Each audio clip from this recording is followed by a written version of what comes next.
Welcome to The Inner Practice. I'm your host, Jackie Vandertuin. Love isn't something we just receive. It is something we demonstrate. And often without realizing it, we are teaching people how to treat us through the way we treat ourselves. How you love yourself is how you teach others to love you. These words by Rupi Kaur invites a deeper reflection. What are we modeling? What are we allowing? And what are we ready to change? The boundaries we set, the standards we hold, the compassion we offer ourselves, these become the blueprint for how others meet us. In part 2 on self-love, we talk with previous guests Amanda Halls, Cailea Davis, and Stacie da Ponte to explore what it means to embody self-love, not as an idea, but as a lived practice that ripples outward into every connection we have. Let's dive in. I truly am so excited and so honored to have all three of you here. And perhaps we can start off just introducing ourselves to the listeners, because sometimes it's been a little bit of time before they listen to your previous podcast. So Amanda, can you start? Sure. My name is Amanda Halls. I am a retired athletic therapist. I am a sacred woman. I'm a yoga teacher. I'm a Master's of Wisdom and Meditation teacher. And really, I enjoy spending a lot of time in nature. My journey through self-love has it's been a long and bumpy, windy road. But that's kind of me in a nutshell. Just sort of hanging out and figuring out what this whole love thing is all about. I love it, Amanda, and I love your smile. I'm sorry that listeners can't see it, but she beams radiance. The next beaming of radiance, Stacie, please let us know a little bit about who you are and where you come from in your yoga and self-love and all the stuff you want to chat about. Oh my God, I'm like, how do I summarize my whole life? I don't do anything interesting for work, I don't think. I have a lot of hobbies. Jackie has been my yoga teacher now at Orangeville for about a year. I think I moved here actually a year ago today. So it's been a big adjustment for me getting used to the country, having been a city person my whole life.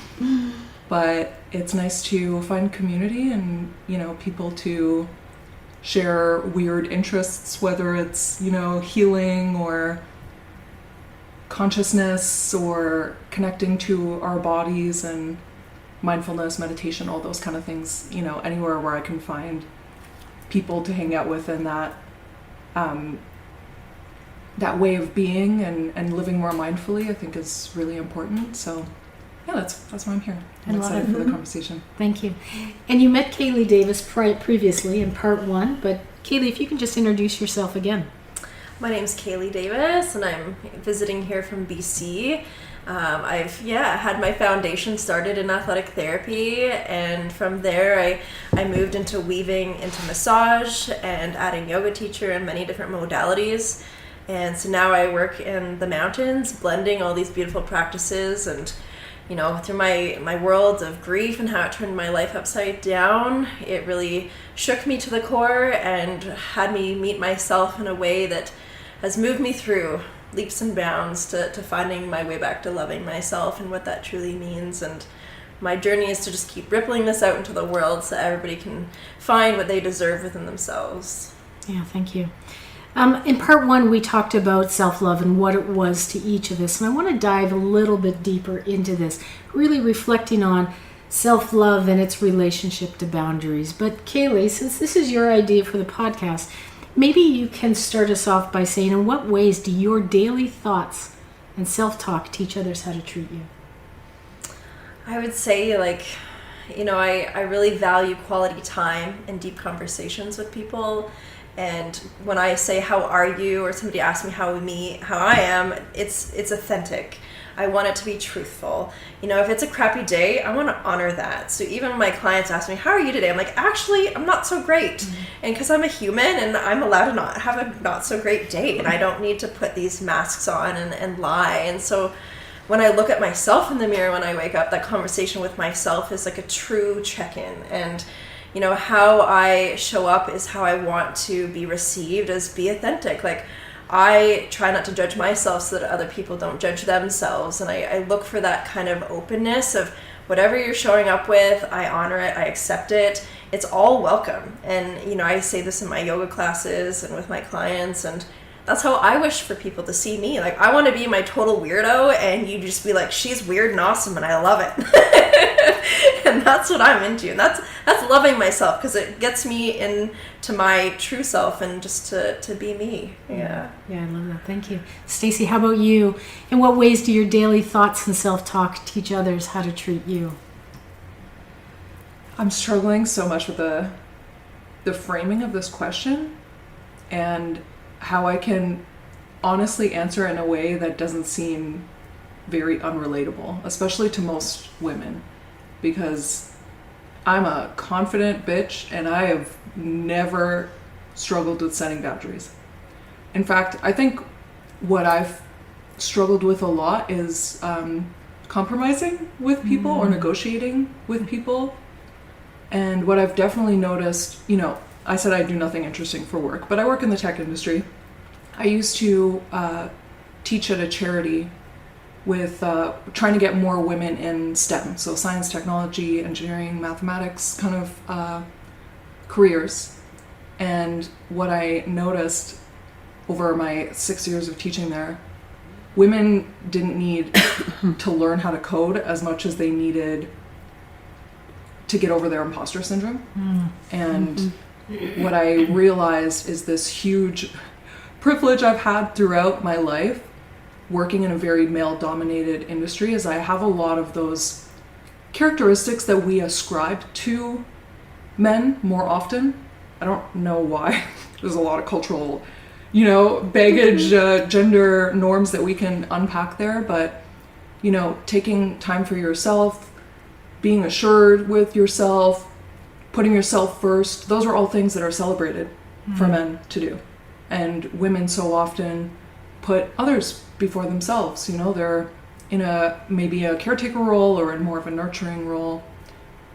And so I guess the reason why I said I struggle with the framing of the question is because I want to be very cautious that just because you don't maybe feel very strong self-esteem or very strong self-confidence, that does not mean that you deserve to be treated poorly. And if you get harmed by anyone, the harm is the responsibility of the person who's causing harm. It's not your fault. You should never feel like you're bringing that upon yourself. And I think in you know, some conversations, and of course, you know, Jackie, I always love to see both sides of the coin. And it's true that if you feel confidence in yourself and feel like I deserve this and I am worthy, that will get you very far in life. But it's also true that if you're not receiving, you know, the respect and the dignity that you deserve, that is no fault of your own. Everyone deserves that, just intrinsically. I think some people need more reassurance to get to that place, but all humans are inherently worthy of that. 100%. I appreciate the fact that you say that, you know, just because I don't have the confidence doesn't mean that I deserve to be a doormat. Thank you so much. Amanda, how about you? In what ways do your daily thoughts and self-talk teach others how to treat you?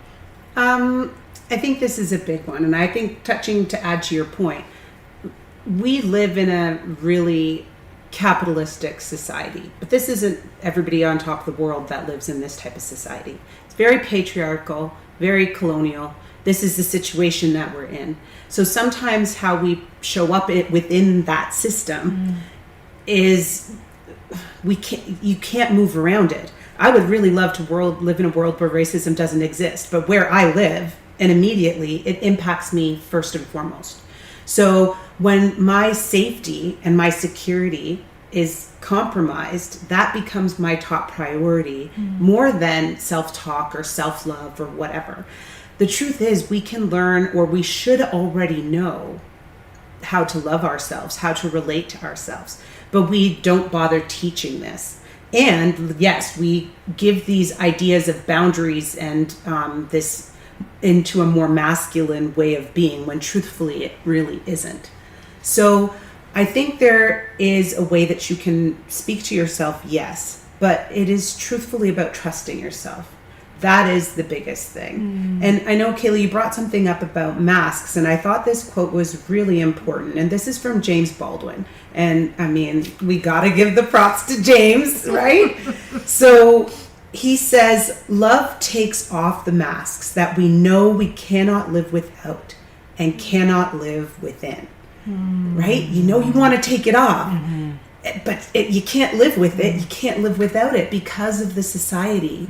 So sometimes, like to your point, the mask is kind of being pushed onto you, whether you want it or not. And it's about finding the strength from within to be able to take it off and to live without it. And it can be challenging. I really do find that this process happens in the dark.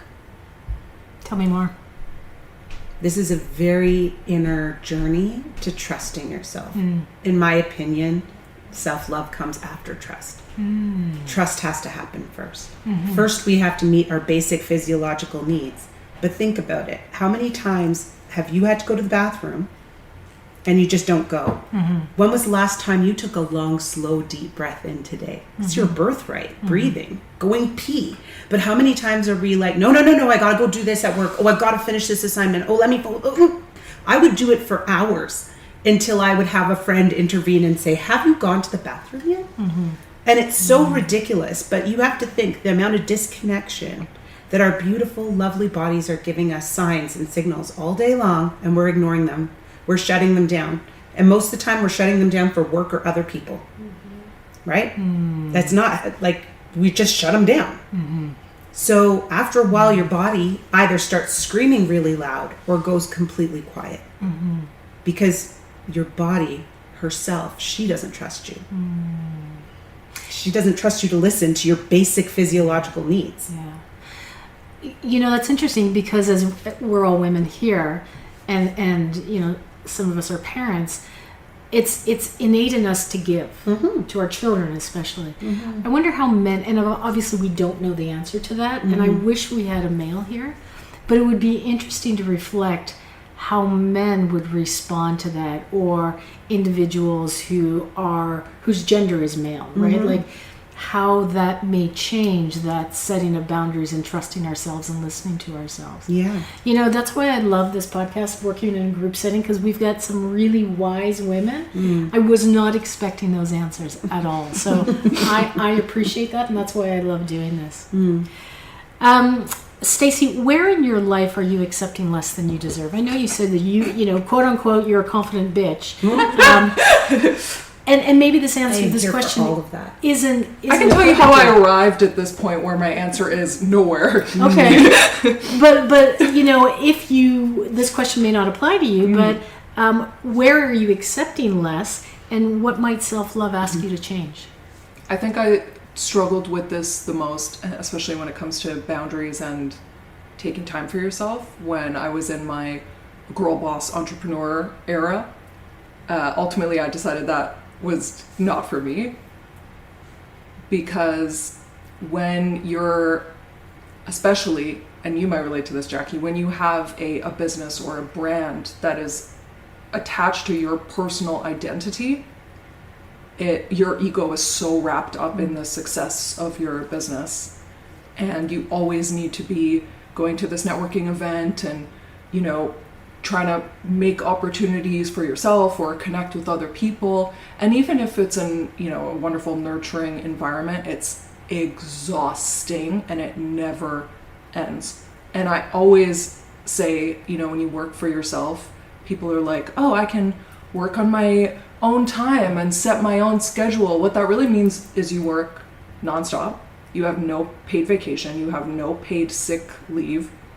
You know, the first thing you compromise is good sleep, eating nutritional meals, working out, you know, tending to your body, going to the washroom. I mean, that's a pretty extreme example. But all of those things, those are the first things that you sacrifice to just, you know, keep going hard.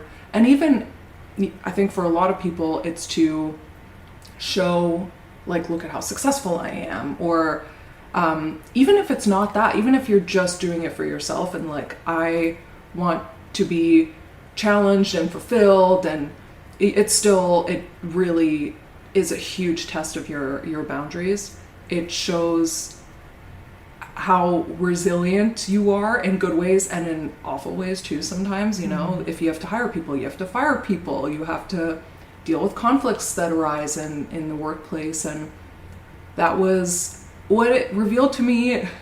It turned me into a person I didn't like and a person I didn't want to be, because I have this ruthless side of me, and it came out way too much. And yeah, I just eventually decided that, you know what, I need to just find stability and an employer. And what was interesting too is a lot of people admired me when I was in that role, and they're like, oh, I see you achieving, and you know, you're doing all these great things, and I look up to you and I want to do that someday. And I'm like, just be careful, like, careful what you wish for, because yeah, it wasn't a sustainable way to live, that's for sure. So now I have very strong boundaries, especially with work-life balance. Like, I am taking an hour break for lunch. No one is calling me, turning my notifications off. I'm gonna make some food, I'm gonna eat, I'm gonna meditate for 10 minutes, and then I'm back at it, you know. And I do not compromise on those boundaries now, but I had to go through that to you know, realize that how important those things are. Yeah, you know, I can echo that. You know, starting my business in the fall, I didn't realize how much I wasn't giving to myself. So I 100% appreciate that. Amanda, how about you? Where in your life are you accepting less than you deserve, and what might self-love ask you to change? I think very similar. Before I got sick, I was working like crazy. We've talked about this on multiple podcasts, but the same sort of thing. But what happens from a societal standpoint is that we tend to conflate your success with love. Your self-love is then tied into your success and what you can produce. And productivity becomes something that is honored with all the people around you. So your external validation is coming from a place of what can you do. So that was very real for me. I didn't know that, but I felt comfortable in myself. I trusted myself because I could produce what I needed. I could produce that safety. I could produce all of the things that I needed. But then when that was taken from me with my illness, I lost a sense of self, and I lost a sense of love for myself, because what I loved was what I could do. I didn't love myself. I loved what I could do. But people were telling me what you do is who you are. But that's not the truth. That's not, I even struggle in a bio saying who I am as a person. I mean, I can't really define that anymore. So through the process of becoming sick and losing my complete identity, I had to start to claw myself back. Who am I really? Became the question that I leaned into with yoga practice. That is always the question for yoga. That's our life study. So as I start asking that question to myself on the mat, I started to uncover. That mask starts to come off, which is a great thing. But I had to go through the darkest parts of my life. Last year was a very, very challenging and intense time for myself and for my family. And I kept wanting to lean on the old version of myself to get through things, but she's not there. And I was like, okay, how am I going to be able to get to this point where I trust myself, that I can bring this safety back? And I'm telling you, once I got there, once I kept saying to myself, Amanda, you know when the right answer will show up, just sit. Because I had committed myself to doing that. I'm going to sit until the right answer arrives all by itself. Lao Tzu, Tao Te Ching, everybody knows that quote. And that's exactly it. Can you remain perfectly still? And I had to actually put that to the test, because I had no answers and I was in the complete dark. And the only thing I could do was sit. And as I said it over and over again, I started to believe that I would find the answer. I'm like, I'm going to find the answer. It's just not here yet. Everybody expects me to have answers because that's who I used to be. So they were uncomfortable with Amanda showing up as, I don't have the answer, but when it comes, I'll know. And the more I told myself that, the more belief I got in myself, the more trust came back. And then all of a sudden, one of these days, I was like, yeah, I will know the answer when it comes. Leave me alone. I'll tell you, maybe never. And all of a sudden, these boundaries started to come in around my personal life and who I would let talk to me, who I'd let interact with me about these things, who I shared with. And it was like not very hard boundaries, but they were just there because I was protecting the love that I had blossomed for myself. And it came from the darkness, and it came from just having faith that I will find the answer and I will know it. I had faith in myself. That is remarkable that you had the patience to do that, because we come from that need an answer, right? Especially in 2026, problem, answer, answer.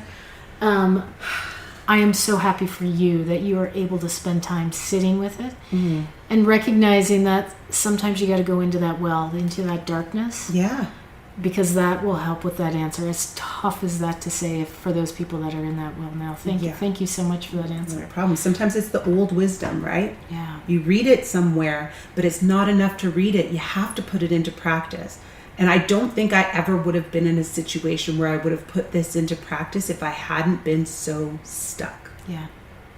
And I had no other choice but to lean on that quote, thousands years old, and say, this is my touch point. This is how Amanda's moving forward or not moving. Right. I love it. Take it or leave it. I'm super curious because we've talked about how you set boundaries for yourself. So I'm really interested in your answer. Where in your life are you accepting less than you deserve? And what might self-love ask you to change? I echo all of this loud and clear. And I think to take it to another layer, it is that stillness. But for me, I've had to sit with myself like completely alone and feel safe and trusting that. But it's like, you quickly realize where your distractions are and your codependences with like your friends, your family, your partner. And so you have to like be able to sit truly with yourself. Yes. And like put the phone down, put the food down, put all the things that you want to numb and distract yourself. And once you start kind of like peeling back these layers and realizing like, what is here that I'm running away from, and then sitting with all of that darkness but feeling like safe to do that on your own can be really hard. So I've leaned on other support, through other practitioners, through body work, through so I just finished this Rose Dieta that I did, and it was really the focus, and it's in so many different cultures like Buddhism and to peel back all these things that distract you and, disconnecting from social media, not having a diet with all of these preservatives in it, all of the sugar, all of the things, even like giving up coffee, alcohol, cannabis, like all these things that we can turn to that we tell ourselves, oh, I need this to keep me going, when really we don't. But, you find so many things that you tell yourself that aren't true. And once you start peeling that back, you really sit with yourself in the rawest form. And I mean, it's always good to have someone to hold that space with you that you can trust. And ultimately, they help you to be your own guru, to find all this wisdom within yourself. And because it is all there, no one else has the answer for you. Like, it is within you. But you have to be the one to rip those layers off and feel into that raw nakedness of what is and go there. And I think so much of us don't want to do that because it's so much easier to distract ourselves. It's way easier, but that doesn't move you through and evolve you the way that you desire ultimately. So the things that I've been distracting myself with of draining my battery, and like even right down to hugging people. This was the hardest thing for me over these last 3 weeks. Was one of the rules is to stop hugging people. And I'm like, I'm such a hugger. I want to hug everyone all the time. But when you start to force these boundaries of choosing who you hug and who you have, because some people will suck your energy away. And being a practitioner, like, it's so easy and you're drained by the end of the day. And I might have only seen 3 or 4 people, and you're like, whoa. And you notice who takes your energy more. And even friends and family, like, sometimes these boundaries are important, and unless you sit with having these rules. And so you know, a lot of it for me was like, oh, like it feels uncomfortable to own this thing that I'm doing because people don't understand it. And it's like, I really sat with like, why do they need to understand it? Like, it's my thing and I'm doing it for me. Who cares? So really, and I'm like, do I even understand myself? And that was a big question for me. I'm like, who am I? Yeah. And this understanding, how do I even explain myself to someone so they can understand me? And that comes back to this, well, how do other people love us if we don't know how to love ourselves? So I've been really going down into this. Yeah, RuPaul. Yeah. I mean, it's the truth, though, right? Love is our language, and that we gotta find that dialect. Yeah. Yeah. Thank you for that. I feel like this question might be more for me, but I'm a people pleaser, and I struggle with boundaries because I feel like I'm being very confrontational. And I've been around energy vampires, and I'm not able to walk away, and I ghost them because I'm unable to be confrontation because I feel that's what it is. So I'm going to learn from you, Amanda. Maybe you can start off. I personally, or some people may feel that setting boundaries is confrontational. And oftentimes, particularly as women, we may not want to feel confrontational. How do you see setting boundaries so it's not confrontational, perceived as confrontational, as an act of self-love? I would let it be confrontational. Hell yeah. Yeah. It's a boundary for a reason. Tell me more, wise one. Right? If I'm in a yoga class and you're in my class, I'm going to tell you to go to your edge, your physiological edge. Don't go past it. But you want to kiss it. Say hello to it a little bit. And back off. You know, play around with that edge. It's there for a reason. We don't want to go over it. We don't necessarily want you to go hurt yourself. Right? So I'm not saying go into a confrontation where you have to hurt yourself. But at the same time, you should be able to protect your boundaries. If we were able to teach this to children, which I do with the hugging and body autonomy, and I used to say that to my kids all the time, you don't have to hug people if you don't want to hug people. If you want to give a hug, give a hug. Even now, when we were just talking about our older kids, I ask them for a hug. I don't just go and hug them. I will ask them, but I just hugged Stacie because she had the energy. I was like, I'm coming in. I'm sorry. I'm a hugger. I can't. I have to. But I think the big thing with boundaries is I'd let them be confrontational. It is okay to be angry. There's such a thing as righteous rage, right? All of the boundaries that came out of me, especially in regards to my family members, yeah, they didn't get it. But once I was like, hey, this is where I'm at, and I can communicate it without anger, but this is a hard boundary. I'm not willing to compromise on this. And I've had to have some very difficult conversations with people where I thought it might have been confrontational, but because of the way that I approached the conversation, I wasn't judging. I wasn't explaining myself. I'm not defending myself or going into some gigantic explanation. I'm like, no, this is what it is. And that's just a no. It's a nice no. It's a soft no, but it's a no. I learned that actually from my youngest son, Carter. My older son, Wesley, he is a little bit more spicy. So when he comes to communicate his boundaries, there's some spikes. He's a Sagittarius, so they got that little fork-tongue hotness. But you know what the thing is? He will always be flexible. You can negotiate with him because he's good at negotiating his boundaries. He doesn't know exactly yet what his boundaries are, but he's starting to suss them out. The younger one, Taurus energy, firm in his boundaries. It's just a no.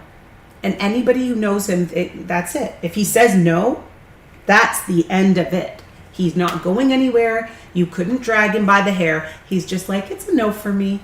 And he's always been like that. And I respect his no. He doesn't have to be confrontational because we know when Carter says no, it means no.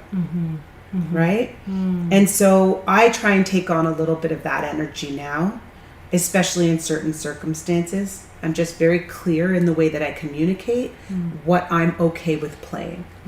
So instead of saying, it's no, it's like, this is what I'm willing to do. Thank you. It's a reframe. That. Yeah, I appreciate that. Thank you. I'm not saying no, I'm just saying this is what I'm willing to do. Yeah. Where are you setting your boundaries so that a no feels good for you instead of offending someone? Yeah. Cailea, my dear, how about you? How do you feel about setting boundaries? Perhaps you don't feel that it's a sense of confrontation. And how do you feel that setting those boundaries is an act of self-love? Well, I do feel it's competition, and I've struggled with this because it's uncomfortable. Like, you feel like, oh, I don't want to do it because I don't want to offend them. Like, I'm just such a nice person, and I don't want to offend someone. I don't want them to, like, not understand me or like me. And that's, like, the ultimate thing is, like, I just want to be loved and accepted. But it's so much more than that. And I think when you can set those boundaries and you can own them and you can softly approach them, it also teaches the person that you're giving the boundary to that, oh, she did that for me, I can do that too. And, like, so you can inspire and influence people in a really nice, caring way of, like, this is my teacher, this is, you can explain it or you can not. Like, they can be curious and be like, well, how did you come to that? Or, you know, if they want to, then go there. But if they're like, well, you know, they ultimately choose their reaction and how they feel about it, and that is not your responsibility. That is not yours, not your problem.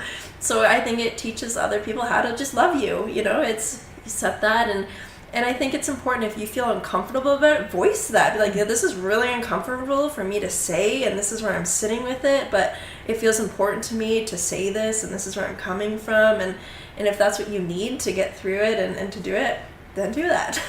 That's where my work is lying right now too. Can I add something here? Yeah. I feel like teaching other people how to love you is one thing, but I feel like it's showing other people how you love yourself. So by having those boundaries, you're expressing love to yourself, and that's what makes it uncomfortable for all these other people, because they're like, that's where they're like in an ego trap. They're like, oh no, this person is so full of themselves, or they have whatever they want to say. Fill it in, yeah. Right? But at the end of the day, you are just expressing how you love yourself. They can love you or they can't love you. I can't control the actions of someone else. But I can show you how I show love for myself, and this includes these boundaries. Yeah. And in part one of the podcast, we talked about not being responsible for other people's feelings. Yeah. Right. That's a tough that was one. Yeah. But that was something that, you know, I have to keep reminding myself, if you're sad because of how I spoke to you, that's on you, not on me. You can take my words and ignore them, you can eat them, you can think about them, but your emotions are your emotions. Stacie, how about you? And I keep seeing confrontational bitch, so I'm not sure if this applies to you. Well, you know what? She's good with it. Both of what you guys said is making me reflect on a big reason why I've always owned being confrontational, because you actually need safety to be in a environment where you can do that. So it was first of all, I have a huge family. Everyone's very boisterous and very opinionated. So I had to play a mediator role at quite a young age and like rein people in. But I always saw people get into heated debates and then hug each other and love each other right after. It's like, you can have huge disagreements about politics, about current events or whatever, but we're family and we love each other, and we're also very affectionate. So the hugging is an interesting one, because that, if anything, I was like, Grandma, okay, you kissed me enough, you know, relax.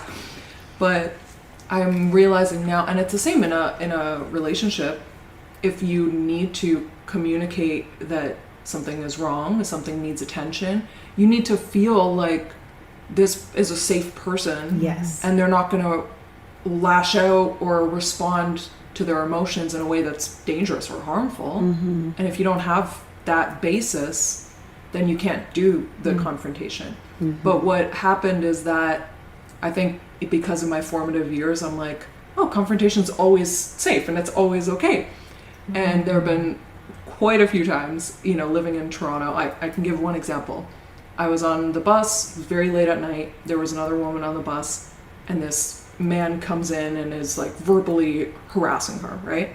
She's very uncomfortable, and she's gonna get off the bus. Now I assume it's not her stop. She's trying to leave the situation, but my mind is going, she's not safe. If she gets off the bus, he could follow her, right? So I need to insert myself and tell this man, you're the problem. You need to leave the bus. So I've sometimes even put myself in harm's way because I kind of lack this. Maybe it's me being a naive, you know, young 20-year-old, and you know, I'm a pretty tall woman, so I feel like even my stature kind of gives me this, like, I can put my safety on the line for a moment because I'm pretty sure nothing bad is going to happen. And sometimes it goes well. Sometimes it did not go well, and I've had to learn how to rein it in. But I'm realizing now, like you guys are reflecting on me, that if, do I have to explain myself to this person, or is this person just going to get it and I don't have to explain anything to them, right? So maybe it's just luck too of like not having been in a abusive or harmful relationship where you have to sometimes realize that, oh, my boundaries are gonna be in, like, they're gonna compromise my safety, right? So I have to, and hopefully if you are in that situation, you lean on supports that can get you out of that situation, because you shouldn't have to go through that alone. Yeah, and I've never experienced an abusive situation, but sometimes I assume those boundaries are letting go. Like, I need to let you go because you're impacting me negatively, and I need that release from that negativity. So we're all such wise people. I'm so impressed. Cailea, we discussed last night, in part one, the concept of ahimsa, or non-stealing. Can you comment on how setting boundaries relates to that, and perhaps allow us to achieve the samadhi, or freedom, which is the 8th form of yoga?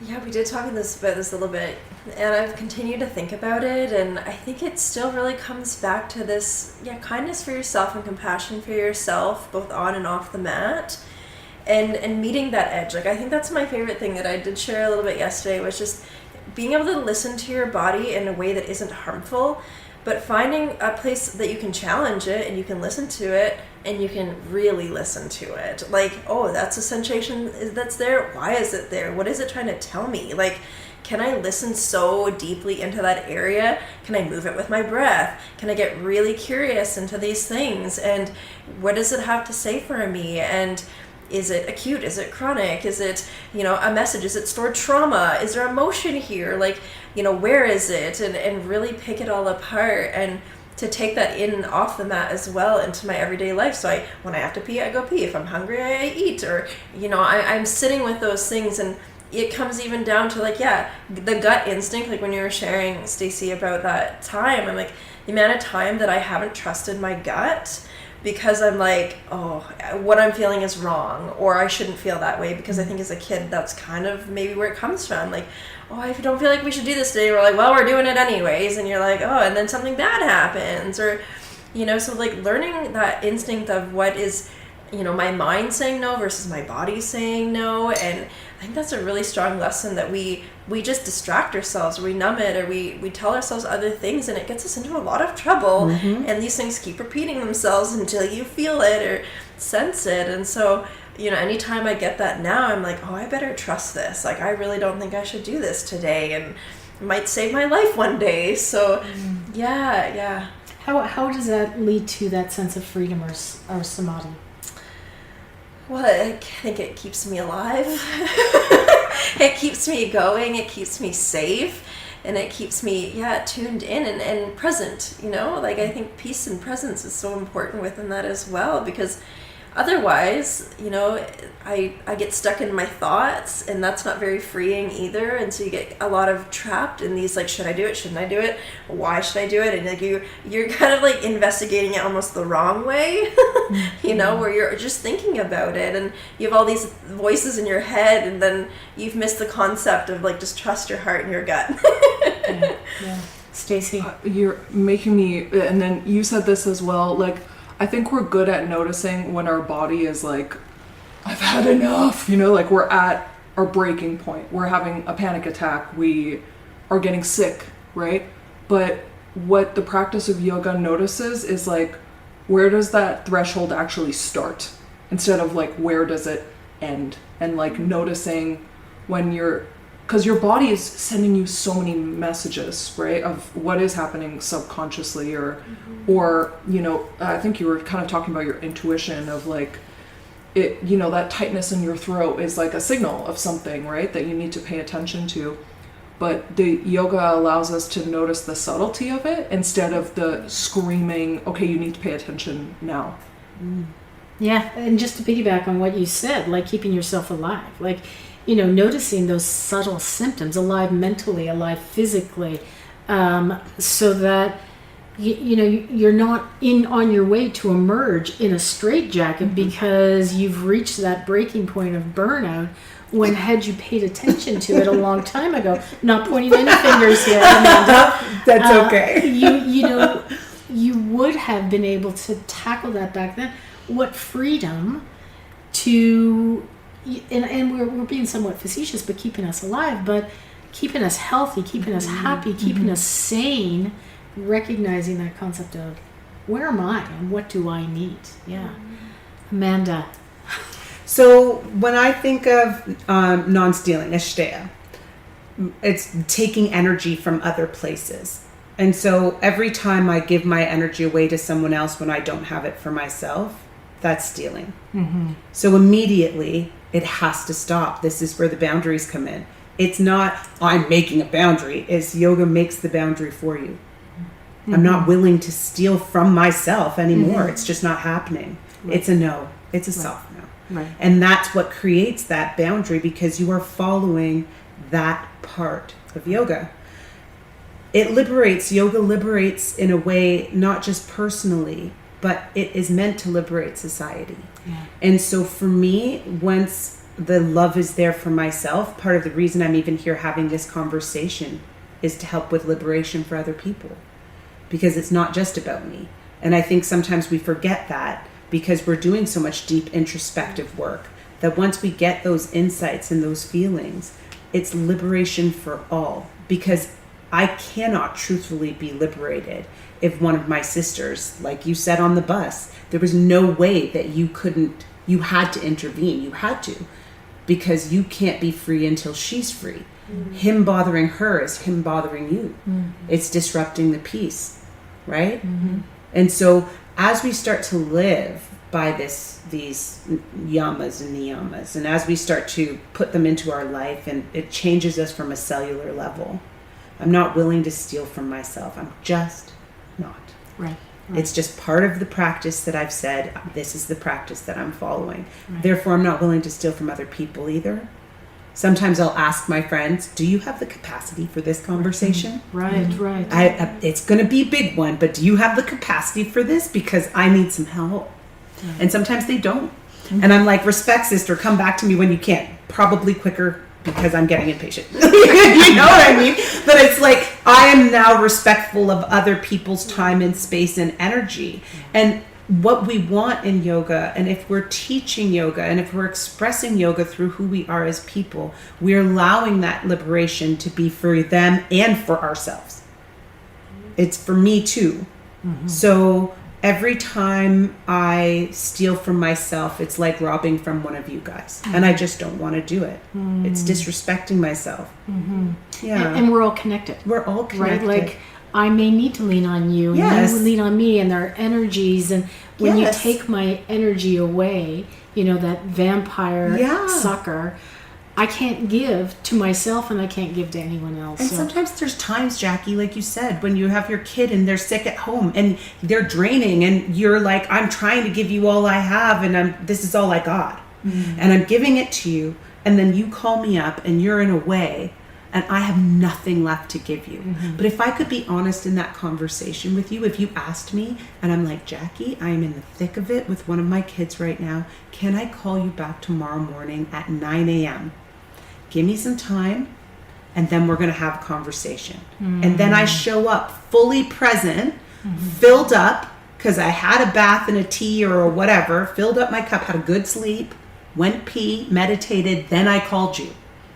Now you're getting the full effect of me, right? Now you're getting the full what you came for. Yeah. And I can give, and it's not from emptiness, right? I love that. And we talked in part one about how sometimes, and you mentioned it tonight, Cailea, about it's so ego driven, right? It's like so much. The concept of self-love is, oh, you're such a westernized, privileged individual that you can give to yourself and sit and meditate, but it is so integral to our living as a society. And I certainly don't know other cultures, but I'm guessing other cultures embrace this. Other cultures are siestas, right? Yeah, different types. We're going to take a mid-afternoon break because we need that recharging sense. So, I appreciate all of you and where you're coming from. I have a quote that's coming to mind. Well, it's not even a quote, but it's such a powerful message that has really stuck to me in the last little while. And it's just about this. And it's about a monk that's teaching his students something, right? And he asks the students, and he says, somebody's carrying a cup of coffee and someone bumps into them. And he asks the students, like, why did he spill the coffee? And the students say, well, because he got bumped. And the monk's like, well, no, it's because he had coffee in his cup. Yeah. And if he had water in his cup, he would have spilled the water. So it's like whatever you're carrying in your cup and you get bumped by life's challenges, that's what you're going to spill. And that has really guided me in the last little while. And it's like, what's in your cup? What are you going to spill if life bumps you today? Is it anger? Is it resentment? Are you grumpy? That's what's going to come out, because that's what you're carrying. But if you fill yourself up with that love and that compassion or nurturing because you had the bath and the tea and had a great sleep, then you're going to spill a little bit more compassionately. And I just love that. I absolutely love that. And it's what is in your cup, right? Yeah. What do you want to fill your cup with? Yeah. And that's what, like you said, is going to come out. Can I ask a question? It was something that you said, and I think you touched on it too, about this, like, people are going to think that I'm selfish for, like, taking the time to have a cup of... Does anyone actually think that? Or is that just your inner voice? Because when you're saying to your friend, like, hey, do you have the capacity for this right now? Talk about showing other people how to love you. Like, if I were on the receiving end of that, I'd be like, wow, that's so self-aware that this person wants to, like, come back to me when they can actually give me their full attention. And even though the false sense of urgency I have right now is that, like, I need to talk to you right now, though. But if we just wait, I don't know, 24 hours, like, we're going to have so much more of a nourishing conversation. So I wouldn't think of it like, oh, Amanda's taking time for herself, how dare she? But I wonder if we're just reflecting on that internally, and most people are not seeing that. I think it can be both, because we live in a structure where there's this systemic issue, like a woman taking mat leave, what the men say about her in the office. Right. It's not really like, oh, wow, she needs to take another break for babies. That is actually happening. Yeah. That's real in society. And as a woman of color, if I take a break in the lunchroom, my expectation on me is that I'm supposed to work twice as hard. And that is the truth. That is the reality for a lot of women of color. We have to just push it harder to get to the same level as everybody else. And you don't realize that you're burning yourself out because you were raised by people who did this too. So you're just pushing and pushing and pushing. You're not afforded the same graces. And this can be where the cultural piece comes in. Of course, we could say this is a colonial piece, because culturally, most indigenous cultures would have this built in, where it's more societal and more communal. But because of the way in the systems that we live in, that does happen to people where they are heavily judged. And it really happens a lot to women. For myself, I understand this from a medical bias standpoint, that I've experienced so much medical bias through my own health journey. I was shocked. I was shocked that I was experiencing this, because same thing, I was like, is this really real? But until you are in those shoes, you're like, oh, but this is why the yoga is important, because the liberation is important. We need voices like you to tell other people, hey, if it's safe for you at work, try these boundaries, right? If it's safe for you, you give people instructions. People will listen to this podcast and hear what you say and say, I wonder if I could try that with my manager. Maybe they're not. Maybe I need to feel their energy out a little bit more, but maybe I can put a boundary here. But then there's also going to be people who will listen to this, and we're going to hold space for the fact that they might not be able to put down a boundary because it is not safe for them to do so. And so it's our job as women who have learned how to put the boundaries down to liberate the others. This is the samadhi for everybody else. So we go in and do the work. We have the podcast. We talk about why it should be there for every single person. We all deserve it. And to normalize it. Yeah. Self-love is not a luxury. No. Self-love should be normal. For everybody. For everybody. Yeah. Every class, every race. Yes. Everybody should be able to take some time and just say, whatever you need to recharge and say, hey, I love myself. I love who I am. I love my authentic self. Without it being attached to productivity. Yeah. Or sex, or stigma, or profession, or race, or... Yeah. It's not contractual. Yes. It's just there. And honestly, when it is just there, Jackie, authentically there for no other reason, it is so powerful. Yeah. And that's why people don't want us to have it. Right. I feel like there's some amen sisters going on. It is very powerful when you do love yourself. It is so nice. Yeah. I'm so happy I've gotten to this point in my life. And I did have to, it's dark work. And that's why people don't want to do it. But you can't buy self-love. You can't, it's the work. So no matter what happens, if you listen to this podcast, you actually have to sit down and do the work. It's the inner work that you have to do. Daily. Yeah. Yeah. And then once you get there, it's so great. It's so worth it. But it doesn't end. No, it's a lifelong it's every journey. day. It's every it's day. until the day you die. Oh, yeah, it's man. that final shavasana. You are loving yourself every day. I bet you any money, my final shavasana, somebody's going to be there irritating me. And I'm like, this is my final lesson. Yeah. Who let the cat in here? Like, something Go away, crazy. fly. Do you know what I'm saying? That's exactly, and that would be the hilarious final moment that, did I actually get the message? Or am I so annoyed going into the afterlife? I get to do it again. Oh, no, I was so close. I love it. Stacie, and I like kind of how we talk about, we transitioned into this with a good segue. How do you practice self-love on the mat that helps you teach others to respect you?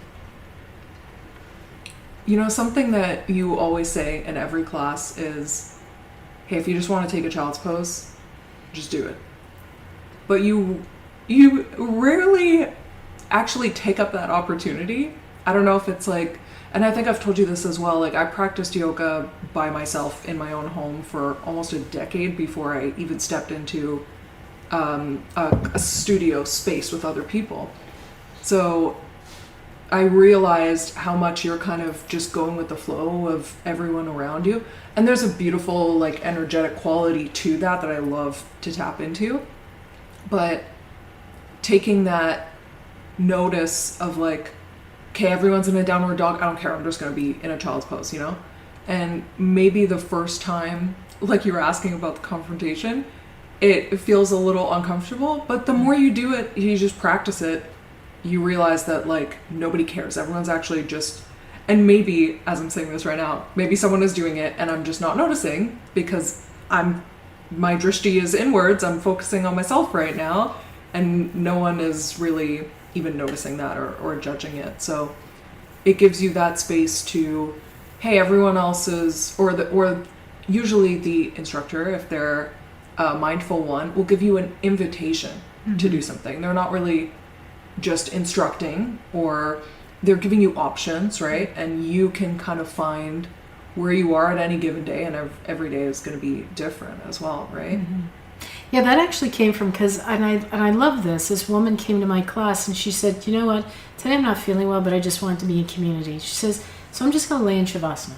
And I'm like, you do you. And I thought, what a beautiful gift she's giving to herself. Like, that is absolutely what yoga is, because she's honoring her body and what she needs. And so how do you take that invitation or permission? How do you take that off the mat to teach others to respect you? Or is there a correlation between the two of, experiencing that self-love on the mat and then moving it off into a sense of respecting? Oh, that's a hard question. I think, like I was saying, like, the more you practice it, the easier it becomes. And then if you have that safety, again, it has to start from a place of, from there. Like, are you in a relationship where you can tell someone, like, hey, I'm just, not in the mood for XYZ right now, or I don't have the energy to do that. Or if you tell a friend, like, hey, I know we were supposed to hang out, but you might come up with like an excuse, or you can just be honest and say, I'm not going to show up in the way that I want to today, so maybe I'm just not going to do it. And that might feel uncomfortable at first, but I think the more you do it, it's just the easier it becomes. And then maybe if you tell that friend and they don't respond in a good way, that's a good signal for you that maybe this ain't gonna work anyways, right?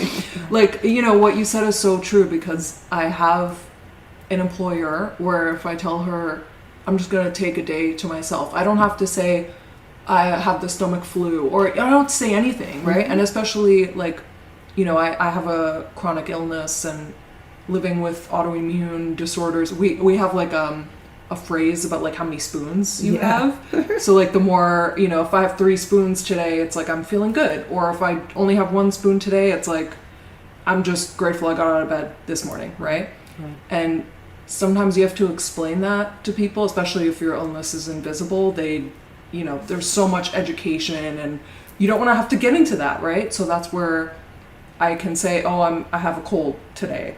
And then you have to kind of pretend to have a lingering cold tomorrow if you're like, not feeling safe enough to just be honest and say, I have to take a day for my mental health, or I need to take a day to just rest. Like, you shouldn't need to have to explain yourself, but sometimes, in our wherever, if it's your career or your friends or family, you have to do that sometimes. But hopefully we can, through that repetition, I guess, just feel that you can show up more authentically everywhere. Yeah, I love that, because oftentimes I just don't want to go, and I feel like I have to give an excuse.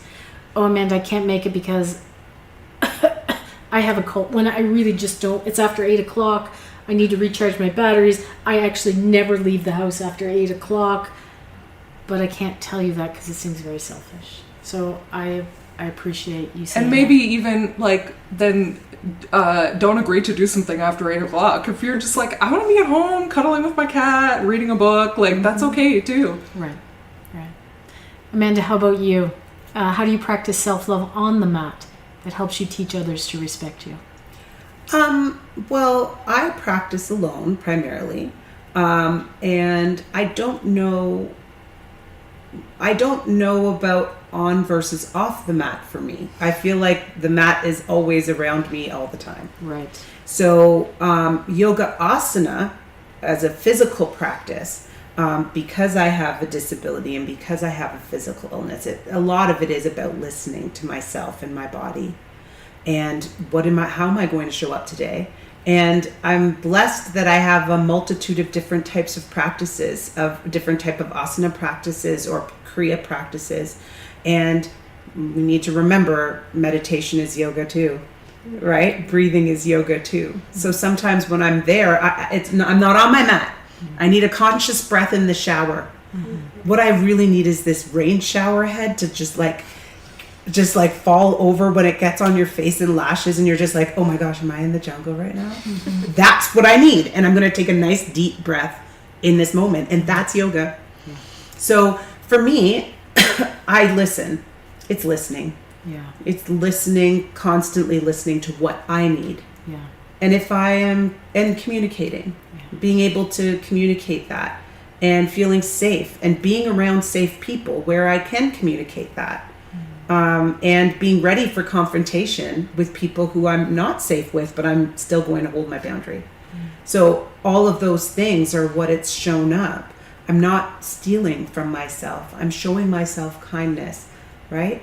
I'm studying myself. I'm having that introspection. All of the yamas and niyamas that exist all the time throughout are informing what we do every single day, on and off the mat. To the point where there's just no real difference. The physical postures are a great way to open up your body so you can sit in meditation for a longer period of time. And I think we have missed the roots of yoga because we think the whole practice is the asana, when really it's just kind of like, are your hips wiggly enough now to lie down? Like, can we sit now? So the introspection, the quiet, the sitting is really a big thing. And I can't anymore. I'm going to show up as my authentic self, which means I might be eating meat, right? I'm not a vegan. I might be showing up in a way that might be contrary to what Western society has told you is yoga. But I'm just showing up authentically for myself all the time. Mm-hmm. And then that shows people, hey, this is how Amanda is. Mm-hmm. She's a little quirky.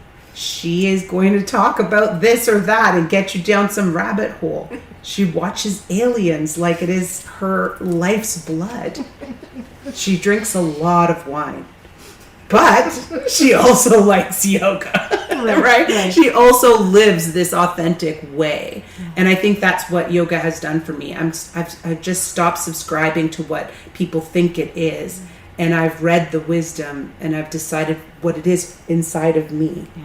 Yeah. What does yoga feel like in my body? Yeah. And yeah, I feel like people who know me now know. And people who knew me before probably could see this. And I maybe didn't see it as much for myself, but I feel like I'm stripped of all the things. I'm just this. Yeah. You know, and I love that. And every person that comes into my yoga studio or that I talk about with yoga, that's exactly what I want from them. Mm-hmm. It's always my desire that the mat, like you said, I'm going to quote you from now on, lives around you. Yeah. Regardless of whether you're getting groceries, walking in nature, taking a bath in the rain, comes over your head.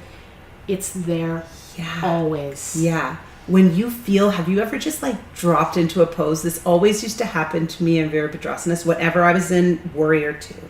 And I would just breathe and exhale. And once I could do this physically for myself, I can't do it every single day, but on days when I can and I get into that pose, there's a point in the pose where I hit it and I just feel why it was called Warrior, right? Like I can feel it like kind of like running and coursing through me. And there will be times out in the world when I'm with a certain person or when I'm with, and I get that same sort of feeling like where you're just like, yeah, this is it. You're sort of in the flow. Yeah. And because you recognize it on the mat, you might recognize it off the mat a little bit more. And then you can cultivate a little bit more of both. Yeah. Yeah. Right?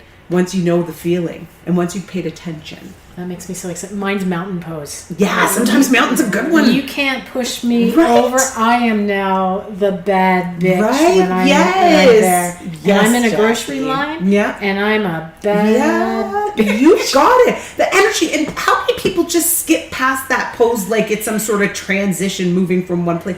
It is the place. Yeah. It's the place. Yeah. It's a good one. I used to practice that on the subway to try to, as the train car is like moving and not moving, it's like, how can I just notice how I'm distributing my weight between my feet and like keep myself centered? Yeah. And no one's really noticing either that I'm doing it. It's very subtle. Tighten up that mullaband so I don't get thrown over when they crash into the station. Like, right here. You're like, no, tighten.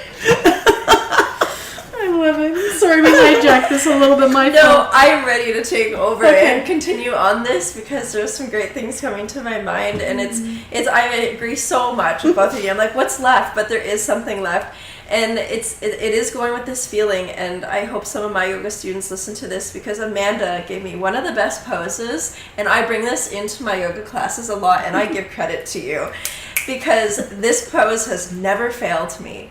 I've gotten job interviews. I have gotten confidence for so many things. And, we've changed it a little bit from the original term. But we now call it tits out. Yeah. And it's mountain pose. Yeah. You put your hands onto your lower back and you pinch those shoulders down and the elbows back and you stand there and look up with pride. Yeah. And you feel your whole center of power energy just like... Yes. And it's like, open your third eye, let it come all the way down. And my students love this. And they're like, I've been doing this every morning and I feel so great. I'm like, it never fails you. It's your power pose. It's one of the most accessible things for everybody. Yes. I'm like, even if you can't get your hands there, I'm like, just open up your heart and look up. Yeah. It's so that good. Power pose. It has never failed me. It is such a good one. And you know what? Even for people when you are fully physically disabled, you can imagine yourself in that pose. And remember the importance of visualization, as we know as athletic therapists. It'll do the same stuff to your body. So if you can even imagine yourself in that pose, if you can't fully do it, but you can imagine, you can get that feeling. If you can connect with the visualization and the energy of standing there in that powerful posture, and like it increases testosterone, right, in your body. It gets you ready. It gets you ready to take stuff on. And that's the power of the pose. And that's the power of poses in general. But yeah, that one's a good one. And it's so much feeling. Like that to me is one of my biggest things, is feeling. And the amount of times I have cried on my mat, I have felt angry on my mat, it is all welcome there. And like I shared this in the lesson, like your mat does not judge you. You're the only one judging yourself. No one else around you. It is just you with you. And you know, it's so important to feel it and let it be there. Like don't numb it away.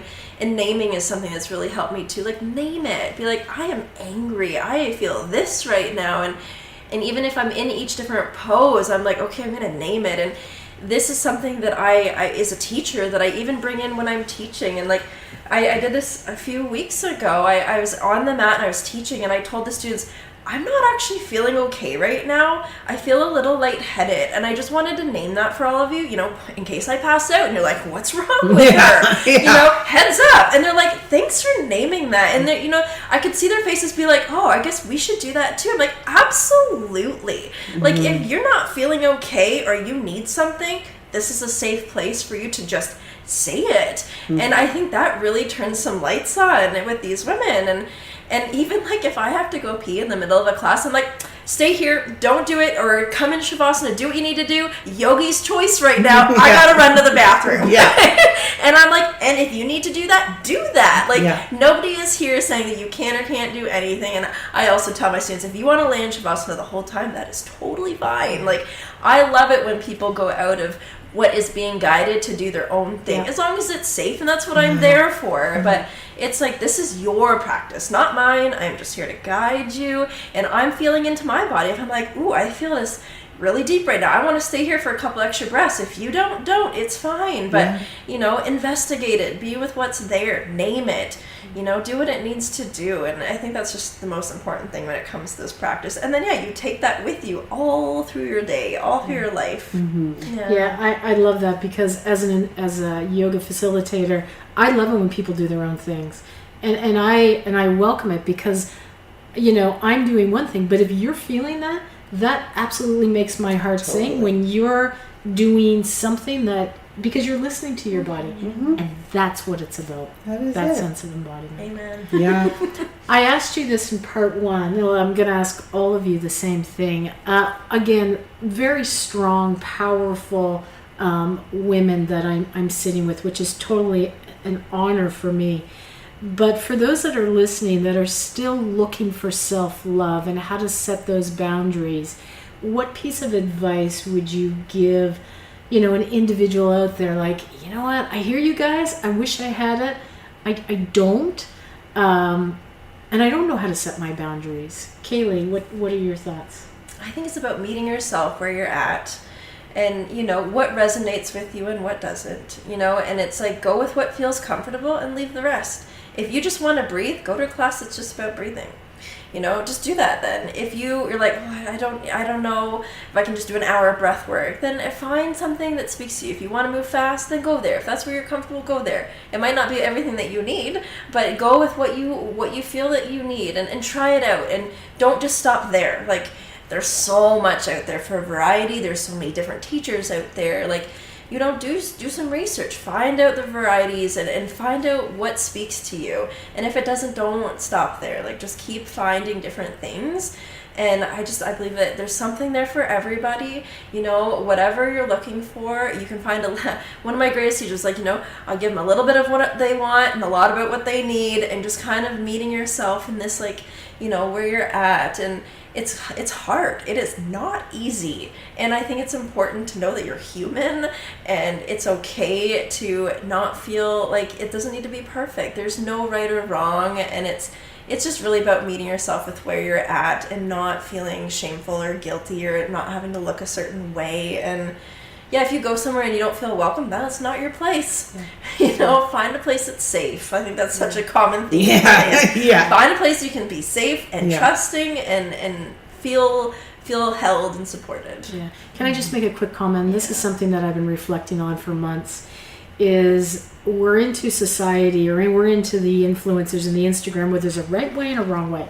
And I see some yoga instructors that are like, you need to position yourself this way. And I'm always like, but their body may not want to be that way. So I am so grateful that you are giving permission to do things that somebody feels comfortable with. Like, well done for you. Stacie, someone looking for self-love, someone looking how to set boundaries, don't know where to start. What do you recommend? Gotta start where you start, I guess. I'm thinking, just like reflecting back on everything that we're talking about here, and it's gonna be uncomfortable. I guess if it's something that's not comfortable for you, it's gonna be uncomfortable. But I think you'll be surprised when you are vulnerable enough to set boundaries with people that they'll start to reciprocate that back to you. Like, if you tell your kids, hey, you don't have to hug anyone if you don't want to, they're going to start to feel more safe around you. And if you set boundaries with them, they'll notice that.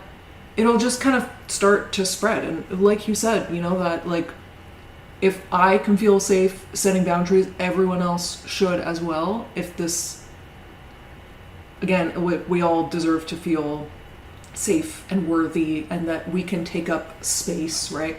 I've literally heard people come to tears on the mat when the teacher said, like, oh, just spread out. Take up as much space as you want. That's much bigger to them than spreading out your arms and legs, right? Like, it means so much more. And someone's never told them, hey, you can take up space. If it's just in a star pose, and that's not really what they meant. But that's like, the power of yoga, that once you start, someone gives you that permission, it really opens things up. So yeah, it will be uncomfortable at first, but I think you'll be surprised what comes as a result of it. Yeah. And I think that's one of the beautiful things that yoga has taught me is that, and I go back to chair pose is uncomfortable.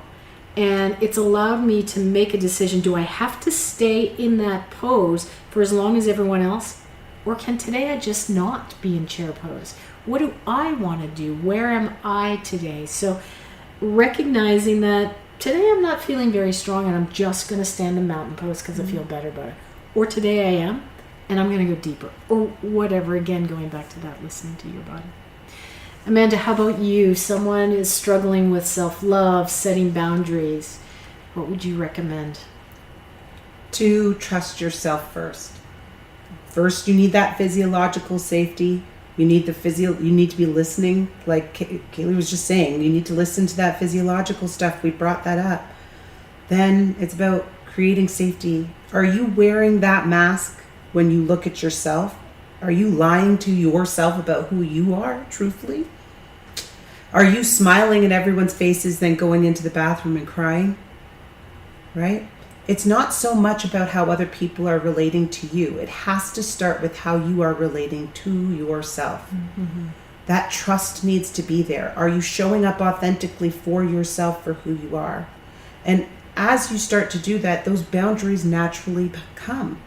Because they'll naturally be there when you decide, I'm not going to steal from myself and I'm not going to be everything for everybody. And the boundaries will naturally appear. And you'll keep them there because they feel good. You feel safe. Mm-hmm. You feel seen. You love yourself enough to protect yourself. Mm-hmm. And that makes you feel good. And then from that place, you can start stepping out into community with those safe boundaries around you. You can start joining a club. You can go to a yoga practice where you feel more empowered to do things the way you want to do things on the mat, right? You can find books. You don't always have to ask someone else for their opinion. Mm-hmm. But this is something that we're told at a young age that we have to do. Mm-hmm. You don't always have to do that. There are books that you can read. There is wisdom in the sages through different indigenous cultures as well as through a lot of philosophical work. There is wisdom that you probably can answer that for yourself. in a way that really resonates with you. And you can pick and choose how you weave together the story of yourself. Mm-hmm. You have to stop wearing the mask when you're looking internally, and you have to get into embracing who you are as a person. Mm-hmm. And loving that part takes trust. Mm-hmm. And you have to build that trust with yourself first. Go pee when you have to go pee. Start there. Baby steps. I am truly honored. I love this conversation. You have blessed, all of you have blessed me so much through your wisdom, through your energy, through this commonality of a love for yoga and a love for ourselves. So thank you for this opportunity. It has been food for me to digest for a very long time. Yeah. Thank you to each of you. And thank you, Jackie. I really love the fact that you're doing this work out in the world. Because when we talk about taking it off the mat, this is what we're talking about. Yeah. Right? That somebody can stumble upon this podcast from wherever they are in the world and be like, wow, that I totally needed to hear that today. And so sometimes we do have to be brave and express ourselves off of the mat and bring this to other people. And that's how we liberate. Mm-hmm. Right? Mm-hmm. So thank you for doing this too. Thank you. As we close, consider this. Every moment is an opportunity to model something new. To choose self-respect over self-doubt. To choose compassion over criticism. To choose a love that begins within and teaches others how to meet you there. Because the way you love yourself is never just about you. It becomes the language others learn to speak in your presence. Many thanks to my guests today for sharing their heartfelt stories and enlightening us on how self-love shows up for them and how boundaries are actually an act of love. If this episode resonated with you, please like, share, or follow, or feel free to send this podcast to someone who may need to hear about self-love. And if you enjoyed this podcast, feel free to buy me a coffee. The link is in the show notes. If you would like to be a guest on The Inner Practice, feel free to send me an email or simply leave a comment. I would love to know more about you. Thank you for joining us on The Inner Practice. Keep practicing, keep noticing, and keep choosing yourself.